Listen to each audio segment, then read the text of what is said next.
Olá pessoal, meus amigos, minhas amigas, aqui é o William Jacob e iniciamos neste momento mais um estudo das obras de Leon Denis, dando sequência ao que nós já estamos fazendo aqui com vocês, que é o estudo do livro O Porquê da Vida, no seu capítulo 3. E eu sempre peço para que comentem com outros amigos no grupo de WhatsApp aí do centro, desse nosso estudo, desse nosso esforço em facilitar a todos vocês a compreensão daquilo que Leon Denis nos trouxe, neste caso aqui, neste livro, publicado em 1885. O capítulo 3, a gente está falando aqui sobre espírito e matéria. No estudo anterior, eu até indiquei, reforço a indicação, para aqueles que quiserem, pesquisem na questão 76, melhor dizendo, até a questão 83 de O Livro dos Espíritos, e vocês terão ali uma boa ajuda para não apenas compreender aquilo que Denis nos traz aqui, mas para compreender, de certa forma, assuntos que envolvem aí a natureza e a origem dos espíritos. No estudo anterior, a gente falou de que nós somos espíritos imortais e não eternos, porque tivemos um começo e não teremos fim. Somos espíritos agora com a letra E maiúscula, ou seja, somos indivíduos, e depois que desencarnarmos, continuaremos com a nossa individualidade, carregando cada um as suas próprias aquisições, assim como nós trouxemos essas aquisições para a presente encarnação, nesse constante ir e vir, nós vamos aí acumulando e enriquecendo o nosso conhecimento e também adquirindo novas virtudes. E dando prosseguimento à leitura aqui de um trecho muito interessante do capítulo 3, Leon Denis vai nos dizer: digamos mais exatamente ainda, a propósito do corpo humano, que os órgãos que compõem essa máquina admirável são semelhantes às engrenagens incapazes de agir sem um motor, sem uma vontade que as coloque em ação. Bom, que eu acho muito bom, Leon Denis, assim como Allan Kardec e os espíritos que trouxeram essa codificação maravilhosa, eles tinham uma capacidade de fazer algumas analogias que facilitam muito a nossa compreensão. Então, quando no estudo anterior, por exemplo, a gente disse que há uma diferença notória entre espírito e matéria, já que a gente olha para um objeto qualquer, uma caneta, e essa caneta aqui não tem emoção, ela não tem sentimento, essa caneta não pensa, ela não tem força, ela não se movimenta sozinha. Alguém pode pensar, William, mas e as mesas girantes? Bom, as mesas giravam porque os espíritos, ou seja, seres inteligentes, as movimentavam, como eu, neste momento, movimento a minha caneta. A caneta sozinha não se movimenta. Ela precisa de uma inteligência externa que produza nela um movimento, assim como acontece com qualquer objeto material. O nosso corpo físico, sem um espírito vinculado, é simplesmente um amontoado de matéria. O movimento que se dá nele é graças ao espírito que nele habita, que dele se utiliza neste momento da encarnação. E para facilitar a nossa compreensão, mais ainda, além da lógica que eles já nos trouxeram, Leon Denis vai comparar agora com o que acontece com uma máquina. E ele compara agora o corpo físico com, aliás, os órgãos com as engrenagens. É quando a gente pega uma máquina, por exemplo, e você tem ali várias engrenagens importantes para o seu próprio funcionamento.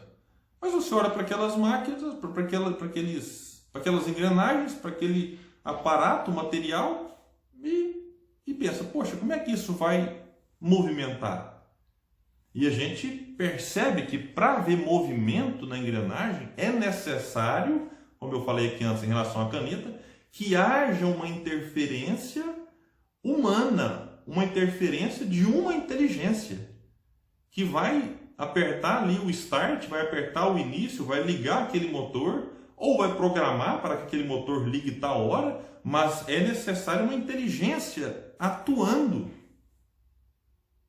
A gente fala, nossa, o computador é inteligente. Não, o computador não é inteligente. Inteligente é quem fez o computador, o ser humano. Depois que foi feito, ele apenas obedece a um automatismo, a uma programação. Então isso é importante ser dito Lembro-me aqui de uma frase, não me falha a memória, de Voltaire, né, que ele não conseguia entender que houvesse o relógio e não houvesse o relojoeiro. Que um relógio ali houvesse quem construiu ele, aquele objeto. Então, senhora, nossa, que relógio maravilhoso, bonito. Ele se fez sozinho? Bom, eu acho que não, né? Eu tenho certeza que não. O relógio não se fez daquela forma, então teve que ter um relojoeiro por trás da construção daquele relógio, fazendo ali todo o mecanismo, colocando as engrenagens, como vai dizer Leon Denis, para que ele então nos trouxesse a hora certinha. Não importa se esse relógio é daquele modelo antigo ou se o relógio é novíssimo, de última geração. É importante que a gente entenda que há uma inteligência por trás e que sem ela aquilo não funciona. Como muitas vezes, diante do relógio estragado, não adianta pedir para o relógio: oi, relógio, se conserte sozinho, se arrume. Não. A gente vai ter que pegar o relógio, tem que pegar o computador, o nosso carro e levar para quem entende, para quem, através da sua inteligência, dos seus conhecimentos, possa então atuar e corrigir aquela falha apresentada pela matéria.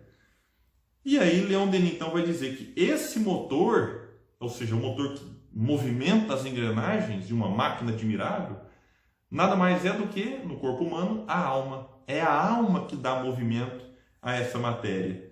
E aqui ele vai trazer então um terceiro elemento que religa os outros dois. Então há um terceiro elemento que religa corpo e espírito, transmitindo aos órgãos as ordens do pensamento. Então, imaginemos, de um lado se tem o corpo, de outro o espírito, mas há um outro elemento no meio transmitindo as ordens dadas pelo pensamento, pelo espírito. E esse terceiro elemento, Leon Denis nos traz, depois do que Kardec nos trouxe, que é o perispírito. Que esse perispírito envolve a alma, acompanha-a após a morte nas suas peregrinações infinitas, depurando-se, com ela progredindo, constituindo-lhe uma corporeidade diáfana, vaporosa. Retornaremos mais adiante sobre a existência desse perispírito, também chamado de duplo fluídico. Quando ele fala que retorna mais adiante, é no capítulo 8. Então, eu também não vou me aprofundar muito nisso agora, já que Leon Denis depois vai trazer mais detalhes e eu vou aproveitar neste momento. Claro, e ali a gente vai fazer uma costura também com o que Denis nos fala de maneira muito brilhante lá no livro Depois da Morte, e a gente vai fazer também ali algumas considerações a respeito do livro dos Espíritos.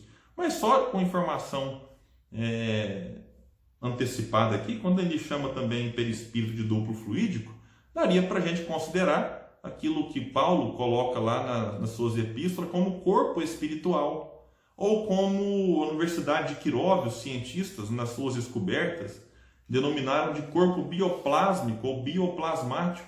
Enfim, nós temos muitos nomes, mas que todos eles falam do perispírito.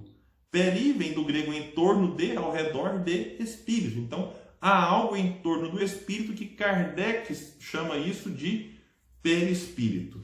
Prosseguindo aqui, já encaminhando para o encerramento deste nosso estudo e do capítulo 3, Denis vai dizer que o espírito jaz na matéria como um prisioneiro em sua cela. Os sentidos são as aberturas pelas quais ele se comunica com o mundo exterior. Achei bacana essa analogia, que ele considera agora os nossos sentidos como se fossem aberturas numa cela, em que o prisioneiro consegue comunicar-se com o mundo externo. Interessante, né? Porque a gente observa assim, mas em algumas pessoas esses sentidos não são tão desenvolvidos quanto em outras. Sim, mais ou menos igual quando um prisioneiro numa cela. Há diferenças ali de possibilidades daqueles que estão num regime fechado, por exemplo. Alguns podem ter banho de sol, outros não, enfim. Ele faz uma analogia que dá para a gente entender que estamos presos nesse corpo. O corpo para o espírito é uma prisão. E essa prisão, ela permite com que esse prisioneiro perceba o mundo através dos nossos sentidos. A gente pode pensar que eles são muito desenvolvidos. Sim, mas se a gente olhar para o próprio reino animal, vamos observar que, apesar da interioridade dos animais em relação a nós, alguns deles trazem alguns destes sentidos muito mais apurados do que nós mesmos. E a gente percebe também que os nossos sentidos, eu estou olhando aqui agora na janela da minha casa, eu não consigo enxergar tão longe assim. Então, comparando com as possibilidades do espírito, o nosso corpo é uma barreira extremamente forte, é um empecilho muito grande para que o espírito consiga compreender tudo o que o envolve. E diz Denis que enquanto a matéria declina, cedo ou tarde, periclita e se desagrega, o espírito aumenta em poder, fortifica-se pela educação e a experiência. Então aqui é uma outra diferença. Enquanto a matéria se desagrega com o tempo, o espírito, a partir da educação e da experiência, cresce. E no final, ele vai dizer que o corpo não é senão uma vestimenta emprestada, de uma forma passageira, um instrumento com o auxílio do qual a alma prossegue nesse mundo sua obra de depuração e de progresso. A vida espiritual é a vida normal, verdadeira, sem fim. Eu me lembro aqui rapidamente, uma vez em que uma pessoa revoltada com a doença, que ele estava com câncer em fase terminal, ela disse para Jerônimo Mendonça, nós já falaremos dele mais vezes aqui nesse estudo, de que é muito injusto existir a morte, porque ela gostaria que Deus desse para todos nós a imortalidade no corpo. O Jerônimo Mendonça ouviu aquilo e disse: ô minha irmã, então você está dizendo que eu estou numa cama aí há quase 30 anos, cego dos 2 olhos há quase 20, deveria ficar nesta condição o resto da minha vida para sempre, pela eternidade, ou seja, daqui para frente, não eternidade para trás? Porque a ideia é essa dessa pessoa. Como ela estava com um corpo, entre aspas, saudável, apesar da doença, mas um corpo em que ela podia caminhar, podia enxergar, podia falar, ela queria ficar com aquele corpo o resto da vida, sem morrer. E para Jerônimo isso não era uma boa ideia, já que ele era tetraplégico e cego dos 2 olhos. E quando fala aqui que a vida espiritual é a vida normal, verdadeira, sem fim, foi o que os espíritos disseram para Allan Kardec na questão 83 de O Livro dos Espíritos. Para encerrar esse nosso estudo, eu trago um trecho muito bonito, que muita gente já deve ter lido, estudado, que é de André Luiz, lá no livro Nosso Lar, quando ele vai dizer assim: uma existência é um ato, um corpo, uma veste, um século, um dia, um serviço, uma experiência, um triunfo, uma aquisição, uma morte, um sopro renovador. Bom, meus amigos, muito obrigado pela participação, pela presença, pela companhia neste estudo das obras de Leon Denis. Até o próximo. Fiquem com Deus, fiquem em paz. Até breve.